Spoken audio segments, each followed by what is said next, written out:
Hello everyone, this is Manjeet UPSC. This is my credentials. आज का topic है, question है, despite the giant strides made at poverty elevations and the task of Andy poverty remains daunting for India. Analysis. Analysis का मतलब होता है कि उसको पॉजिटिव और नेगेटिव और गवर्नमेंट के स्टेप डिस्कस करो and conclusion and way forward बताइए। 250 वर्ड्स में लिखना है, तो मीन्स ये 15 मार्क्स का क्वेश्चन है।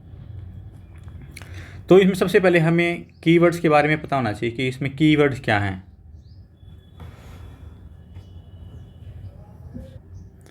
कीवर्ड्स हो गए जाइंट स्ट्राइड्स, सेकंड कीवर्ड है पॉवर्टी एलिवेशन, थर्ड क्या है एंडिंग पॉवर्टी, फोर्थ का डाउंटिंग फॉर इंडिया। 4 कीवर्ड्स हैं इसके अंदर।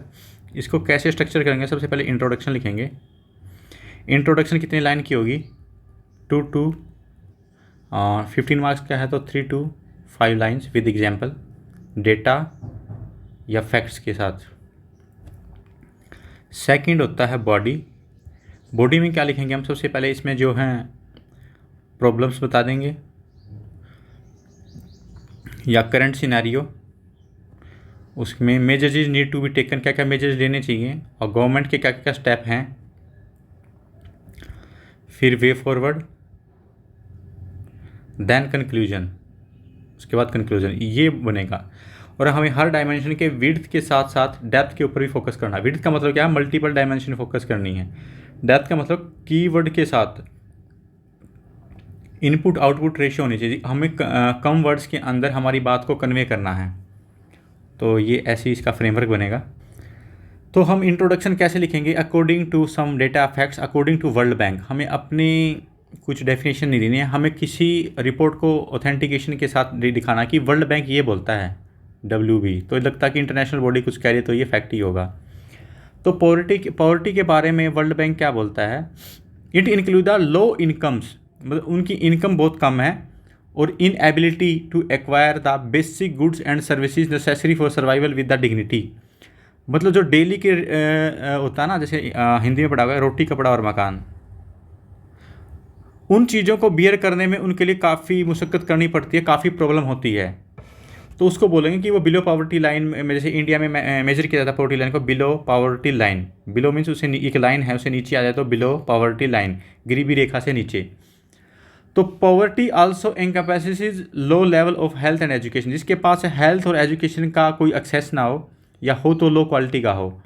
Poor access to clean water, अच्छा साफ स्वच्छ पानी ना हो। सैनिटेशन, मतलब मॉर्निंग टाइम में फ्रेश होने के लिए अच्छे से रिसोर्सेज ना हो। Inadequate physical security, physical security कम हो। लैक ऑफ वॉइस, मतलब उनकी वॉइस को कोई सुनता ना हो, सीरियस से लिए नहीं जाता हो। And insufficient capacity and opportunity to better one's life, मतलब इनएफिशिएंट है, वो कर नहीं सकते अपनी कैपेसिटी अपॉर्चुनिटी को बेटर वंस, अपनी लाइफ को आगे बढ़ाने के लिए, तो उन्हें गवर्नमेंट की फंड्स की नीड पड़ती है। अब आ गया बॉडी। बॉडी में हम क्या डिस्कस करेंगे? सबसे पहले हम हमारे जो चैलेंजेज हैं इंडिया के अंदर उनको डिस्कस करेंगे। जैसे पॉपुलेशन एक्सप्लोजन, मीन्स हमारी पॉपुलेशन काफ़ी ज़्यादा है, नियर अबाउट 135 करोड़ है प्रेजेंटली। उसका इफेक्ट क्या है कि जो हमारे नेचुरल रिसोर्सेज हैं वो क्या है? लिमिटेड हैं, और वो पर हेड के हिसाब से देखें तो काफ़ी कम हो जाते हैं, और हमें क्या करना पड़ता है? इंपोर्ट करना पड़ता है बेसिक रिसोर्सेज का भी। तो इससे हमारी कंट्री के ऊपर इकोनॉमिक रिपरकशन पड़ते हैं, और हम एक्सपोर्ट भी कम कर पाते हैं। एक्सपोर्ट क्या होता है? हमारा वो घट जाता है, क्योंकि हमारा डोमेस्टिक कंजप्शन ही बहुत ज़्यादा है।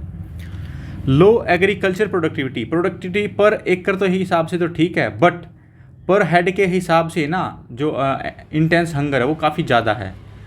तो इतनी पॉपुलेशन है, उसके हिसाब से प्रोडक्टिविटी तो मतलब राइस एंड वीट में तो काफ़ी है as compared to other crops.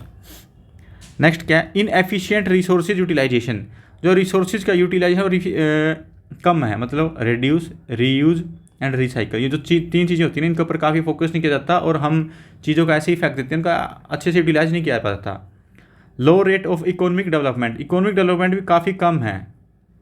Price rise, क्या देख रहे हैं आप? रेट राइजिंग, महंगाई बढ़ रही है ईयर बाय ईयर, उसका क्या इफेक्ट पड़ रहा है?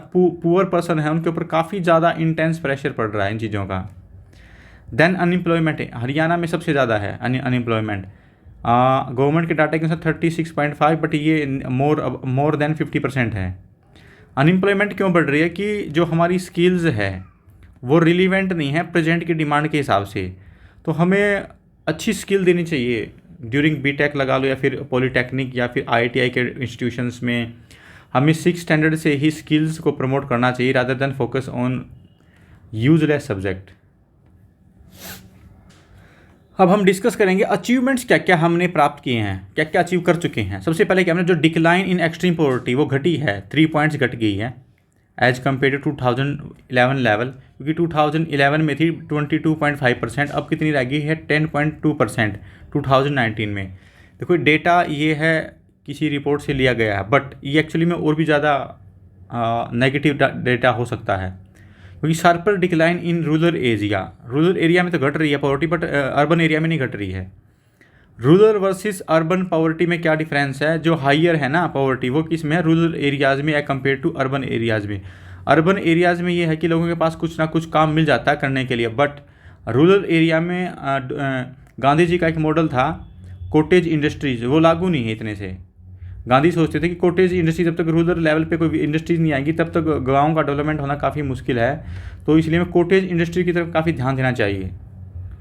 नेक्स्ट है जो हमारी स्मॉल फार्मर्स हैं उनके ऊपर काफ़ी हायर इनकम ग्रोथ नहीं हो पाती है, क्योंकि उनके पास लैंड ही काफ़ी मोर देन 90% इंडिया जो पॉपुलेशन है उनमें लेस देन 3 एकर्स ज़मीन से कम ही है, और अबव 3 एकड़ वो भी 3% के पास ही है, अबव 5 एकड़, और 3 और 5 एकड़ में बच गया 8% के आसपास है। तो smallest land holder comprise a large share of poor populations, मतलब जो पुअर पॉपुलेशन है ना उनके पास जो लैंड का साइज है वो काफ़ी कम है या है ही नहीं है। तो हमें मेजर्स नीडेड, क्या क्या मेजर्स लेने चाहिए। सबसे पहले क्या हमें इमीडिएट सपोर्ट पैकेज देना चाहिए। इमीडिएट सपोर्ट का मतलब फिनेंशियली कुछ हेल्प कर देनी चाहिए एग्जिस्टिंग एंड न्यू पुअर्स को आफ्टर कोरोना। आफ्टर कोरोना क्या होगा कि डिस्ट्रेस सिचुएशन काफ़ी बढ़ गई है, तो उसमें क्या होगा, कैश ट्रांसफ़र आ सकता है या एक्सपेंशन ऑफ मनरेगा का जो एक्सपेंशन कर सकते हैं। मनरेगा में क्या होता है कि 100 डेज़ की लेबर गारंटी होती है पर विलेज, और गवर्नमेंट को उनको इंट्रोडक्शन करना चाहिए अर्बन एम्प्लॉयमेंट गारंटी स्कीम को। जो अर्बन में पीपल काम कर रहे हैं उनके लिए कंपलसरी कुछ स्कीम हो कि उनको वेजेस मिलेगा। एम्प्लॉयमेंट जनरेशन फॉर मासिस, ये कैसे आएगा, by focus on manufacturing sector, research and development के फोकस करेंगे तब हमारे यहाँ मैन्युफैक्चरिंग होगा, स्टार्टअप होंगे, तभी ये मुमकिन है। तो देन नेक्स्ट जो डिसीजन मेकर है ना पॉलिसी बनाते हैं उनके पास जो है एग्जैक्ट डेटा होना चाहिए और रिलीवेंट इन्फॉर्मेशन। ये नहीं है कि कागजों में कुछ होता ही नहीं कि ऐसा एवरीथिंग इज इम्प्लीमेंटेड, ऐसा नहीं होता है। जो रिलीवेंट इन्फॉर्मेशन है वो हो और उनका इम्पैक्ट भी हो ग्रास रूट लेवल पे, और effectiveness of the policy response भी चेक करना चाहिए टाइम टू टाइम गवर्नमेंट के ऑफिशियल्स को। Conclusion and way forward, conclusion में ये आएगा कि हमें जो रैपिड इकोनॉमिक ग्रोथ है ना उसके ऊपर फोकस करना चाहिए। यूज ऑफ द टेक्नोलॉजी, जैसे अब 5G आ रहा है, हम इसको डिले नहीं करना चाहते थे क्योंकि इसके ऊपर काफ़ी जो technology artificial intelligence, internet of thinking, इनके ऊपर डिपेंड है। तो 5G आने के बाद कंट्री और ज़्यादा अच्छे तरीके से हर चीज़ों में रिवोल्यूशन आएगा, एजुकेशन में, टेक्नोलॉजी में। और ये सोशल सेक्टर प्रोग्राम में भी यूज़ करना चाहिए स्कीम्स के अंदर, ताकि जो रियल बेनिफिशरीज हैं उनको मिले और घोस्ट बेनिफिशरी का आइडेंटिफाई करके उनको बाहर निकाल दिया जाए। जो unacceptable high proportions of our population है ना, जिनके पास स्किल्स नहीं हैं, जो सफ़र कर रहे हैं sewer and multi dimensional deprivation से। मल्टी डायमेंशनल डेप्रीवेशन का मतलब क्या आएगा, हेल्थ से, एजुकेशन से, फिनेंशियल डिस्ट्रेस, एंजाइटी और इन चीज़ों से। साथ साथ उनके पास फिनेंस का कोई रिसोर्सेज नहीं है, स्किल्स, फिनेंस नहीं है तो स्किल्स नहीं है, तो डेप्रीवेशन से बचाया जाए उन लोगों को, ताकि मोर कॉम्प्रिहेंसिव और इंक्लूसिव अप्रोच हो। Comprehensive means down to earth हो, विड्थ के साथ साथ डेप्थ के फोकस किया जाए, एग्जैक्ट डेटा हो। इंक्लूसिव का मतलब पीपल पार्टिसिपेशन होना काफ़ी ज़रूरी है फॉर इरिगेट द पॉवर्टी, क्योंकि गवर्नमेंट कितना ही एफर्ट डाले जब तक पीपल्स के अंदर स्किल्स नहीं होगी, पीपल के अंदर विल पावर नहीं होगी, तब तक गवर्नमेंट भी इसको ख़त्म नहीं कर सकती है। तो पढ़ेगा इंडिया तभी तो बढ़ेगा, इंडिया ही हम पढ़ते हैं ना, तो जब तक स्किल लेगा इंडिया तभी तो बढ़ेगा इंडिया। तो स्किल के ऊपर फोकस करना चाहिए। जो हमारे दूसरी कंट्री में जो पर्सन जा रहे हैं, माइग्रेंट लेबर है या फिर अच्छी डेजिग्नेशन पे जा रहे हैं, उनके पास स्किल्स होनी ज़रूरी है, अदरवाइज वहाँ भी उनकी इतनी अच्छी रेपुटेशन नहीं होती। फिर आप मेरे यूट्यूब चैनल को सब्सक्राइब कीजिए, टेलीग्राम चैनल को ज्वाइन कीजिए, और ये हमारे टॉप पेड को मीटिंग आप यहाँ से ले सकते हैं। और मैंने 3 इनिशिएटिव स्टार्ट किए हैं। मेंटरशिप प्रोग्राम है, आपको कैसे पढ़ना है, वो 12,000 में है, ये कॉन्टैक्ट नंबर है, उस पर आप डिस्कस कर सकते हैं चीज़ों को। आफ्टर 2 PM आप मेरे को डायरेक्ट कॉल कर सकते हैं। Main answer writing practice start कर दी है। 8 फुल एंड टेस्ट डिस्कस होंगे आपको 5600 रुपये में, लोवेस्ट इन इंडिया है दोनों चीज़ें। और इंटरव्यू गाइडेंस हम फर्स्ट डे से स्टार्ट करें कि इंटरव्यू में क्या क्या पूछा जाता है और कैसे डैफ भरना है, और 2000 उसकी प्राइस है। यूट्यूब चैनल को ज्वाइन कीजिए, टेलीग्राम चैनल को भी ज्वाइन कीजिए, और अकाउंट नंबर इसमें आप पेमेंट कर सकते हैं। और अपना पेमेंट होने के बाद मेरे को स्क्रीनशॉट और अपना नेम देके ज़रूर भेजिए मेरे व्हाट्सएप नंबर पर। Thank you.